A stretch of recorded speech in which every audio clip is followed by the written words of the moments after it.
শোনাচ্ছে, বসন্তের কোকিল ডাকছে?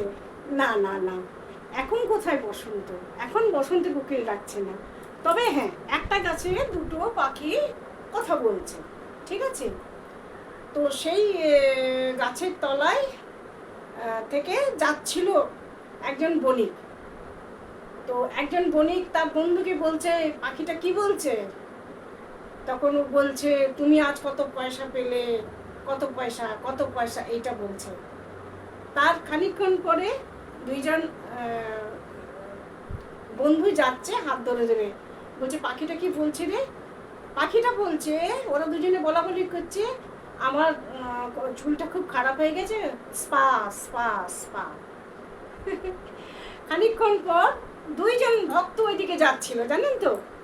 তো তখন বলছে, এই বলতো পাখিটা কি বলছে? তখন এই ভক্ত বলছে, পাখিটা বলছে রাম রাম রাম। তাহলে দেখছেন, মানুষের মনের ভেতরে যেইটা থাকে সেইটা সে ভাবে, হয়তো সে সেটা বলছে না, কিন্তু তার মাইন্ডে ওইটা থাকে যে ও ওই কথাটা বলছে।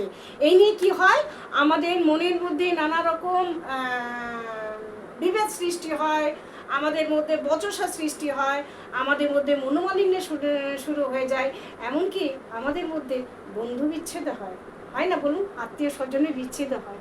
এই জন্যে কোনো জিনিসটা কাউকে বলার আগে, বোঝার আগে প্লিজ একটু ভেবেচিন্তে নিলে খুব ভালো হয়।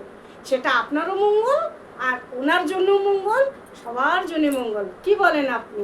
ঠিক বললাম?